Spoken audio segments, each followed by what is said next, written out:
Hey everyone, it's Taylor from Riftweaver, and before we jump into this week's update, let's catch up on some pretty exciting news. So the first thing is that the demo for Tales of Fablecraft officially launched last week and is now available on Steam. If you haven't already, please go check that out. Download it, share it with your friends, all the good things. We are so incredibly excited to be able to finally share everything that we've been working on with all of you. And your feedback has been incredible. In addition to our demo drop, we released a brand new gameplay overview video featuring our very own Claire Purcell. And guess what? IGN shared it. A huge shout to IGN for the coverage. It's really amazing being able to see our game start to gain traction, especially within the tabletop community. Tales of Fablecraft now has over 30,000 wishlists on Steam. Your continued support and enthusiasm for our game is what makes Fablecraft so special. And on behalf of the entire Riftweaver team, we wanted to say thank you. So this week we talked to our lead writer, Claire Purcell, about her writing process and the steps to building our starter adventure, The Road to the Starfall Festival. I'm going to go ahead and kick it over to Claire now. Enjoy. Hi everyone, my name's Claire Purcell and I'm the lead writer for Tales of Fablecraft.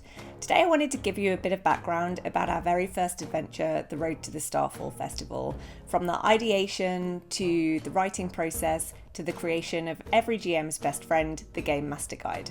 Let's jump in. To write a TTRPG adventure in any world setting, you need to have a really good idea of what the world looks like and how it operates. So that's where we started. We created a huge document all about Mythos, thinking about what the landscape looked like, what the people looked like, how were monsters created, what defined a monster, what was good and what was evil, what kind of infrastructure was in place, how developed was the world, how old was the world. You have to ask yourself questions both big and small to be able to even begin to think about who will be adventuring through your world and what kind of adventure they might have. So I'm probably scrolling through this document annoyingly quickly because this was made over 2 years ago now and almost certainly has some outdated information. For anybody who's done world building, one of the really cool things is that your world will naturally evolve as you tell more stories in it and as you spend more time there. So that's exactly what happened with us, and we've since made a newer world building document. We've got branching off documents about the lands of Mythos. We've got a whole monster document. It's all in very unsexy Google Docs format right now, but we will eventually clean these up and put them in a shareable format. So for those of you who are interested in taking a really deep dive into world lore, you'll have all of that information to explore. So we had our world and we had the people and the creatures within it. What came next was a brief. Now, even if you are writing a TTRPG just for yourself, or you want to take a crack at writing a TTRPG for the first time, I do really recommend creating a brief document for yourself. A brief simply outlines your intention, so it can really help to focus you on the kind of experience you want to create for your players, whether you want this to be a really scary adventure or you want this to be an epic branching narrative across a gazillion different side quests. A brief can help you to set an intention at the start of a project, and then it's something to refer back to when your creative brain inevitably wants to go off and do something entirely different halfway through.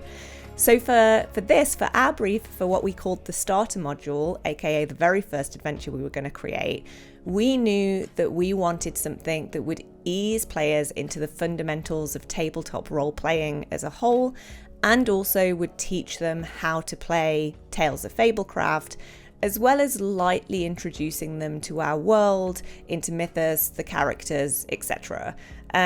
From there, we kind of didn't know what else it would involve. We had some ideas of the kinds of content that would be within it, but as you can see from this brief, we didn't know how many backgrounds, soundtracks, NPCs, etc. were going to be included in the adventure. And the working title, after I pitched 3 different story ideas, was Safe Passage to Starfall. I searched through my old files and found the very first detailed outline of The Road to the Starfall Festival. This is the natural next step after your initial adventure pitch, where you start to flesh out the details of each session in an adventure without writing the whole thing. Considering the team had agreed to make a relatively simple introductory adventure that would be easy for first-time GMs to run, it is hilarious how much complexity I tried to pack in. We have a negotiation for a second-hand caravan from a used car salesman character, there's a cult, there's this whole conspiracy. Looking back at this, it's definitely a lesson in self-editing. If you write your own adventure, it's really tempting to pack in all of your amazing ideas, especially if you've created your own world setting. But for both the players and the GM's sake, it's a really good idea to pare back your initial draft, keep only the aspects that are really fundamental to the adventure, and trust that each table will add plenty of flair. Save all of those extra creative gems for another time. Now we're cooking with gas. This is the first full iteration of the Road to the Starfall Festival.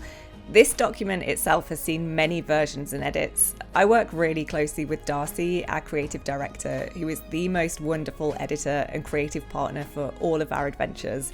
You'll notice that as I put this document together, I tried to think of ways to make it easy for my co-workers to skip to certain sections or to identify different types of information. And it so happened that this also ended up being an excellent way to make it easy for other GMs to pass this information too. So at this point, our UX designer Ben got involved and started to create the GM guide. And you'll notice that he kept some of this sort of original design intention as he built out the final product. Okay, I'm really excited to show you this next bit. So once our creative team had figured out the design, our dev team had to figure out how to build this adventure in Unity. Our developer Ryan took Ben's design and created the code that made the GMG workable. Since then, Ben and Ryan have managed to create this amazing tool. We call it the GMG Builder, and it allows me to build adventures directly into the game itself, block by block. This tool isn't perfect yet, but the plan is to eventually make it available for all of you to build your own GM guides behind the scenes. So you won't have to be a professional coder, it's not complicated, you literally choose the blocks you want, write in the copy that you want, add the artwork, and you've got your own GMG. So all of that brings us here to the Road to the Starfall Festival that's in the game right now. If you're in closed beta, you might have played the whole adventure already. If you've just joined us through the demo, then the first 3 sessions are available to play now. And we really have made it so that you could run this game for your friends, even if you've never GM'd before. I promise it makes it super, super easy. So I really hope that you'll give it a go. And I would also love to read and to see other adventures in Fablecraft too. I hope you enjoyed that walk down memory lane with me, and I hope that you feel inspired to write an adventure set in the world of Mythos.